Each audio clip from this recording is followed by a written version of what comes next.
दरम्यान मुंबईतील रस्त्यांसंदर्भात आज विधानसभा अध्यक्ष राहुल नार्वेकरांच्या दालनात मुंबईतील सर्वपक्षीय आमदारांसह एक बैठक पार पडली। या बैठकीत एकनाथ शिंदे आणि आदित्य ठाकरेंची देहबोली चर्चेचा विषय ठरली। आधी बैठकीला पाठ फिरवणाऱ्या एकनाथ शिंदेंनी तासाभरानं बैठकीला हजेरी लावली। ज्यावेळी शिंदे दालनात आले त्यावेळी सर्व आमदार उभे राहिले, मात्र आदित्य ठाकरे बसूनच राहिल्याचं पाहायला मिळालं। तर बैठक संपल्यानंतर आदित्य ठाकरेंनी एकनाथ शिंदेंकडे कटाक्ष टाकला, मात्र शिंदेंनी ठाकरेंशी नजरानजर टाळल्याचं दिसलं।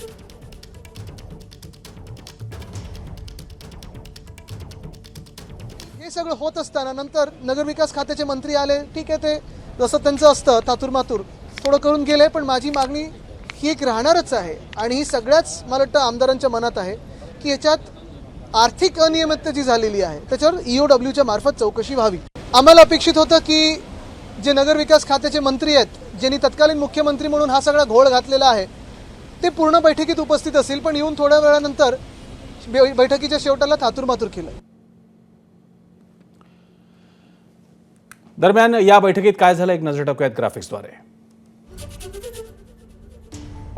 काँक्रिटीकरणाच्या कामांबाबत आर्थिक गुन्हे शाखेकडून चौकशी व्हावी, आदित्य ठाकरेंनी मागणी केली। आदित्य ठाकरे मुख्यमंत्र्यांकडेही रस्ते कामांबाबत चौकशीची मागणी करणार आहेत। एकनाथ शिंदेंकडून रस्ते कामांचा आढावा घेणारा रिपोर्ट सादर करण्यात आला। टप्पा 1 मध्ये 23%, टप्पा 2 मध्ये 0.5% काम पूर्ण झालंय। रस्त्यांच्या कामांचा दर्जा, मुदतीत काम पूर्ण होणार का, यावर आमदारांनी लक्ष वेधलं। 25 एप्रिल रोजी पुन्हा एकदा रस्त्यांच्या कामासंदर्भात बैठक झाली। एबीपी माझा, उघडा डोळे बघा नीट।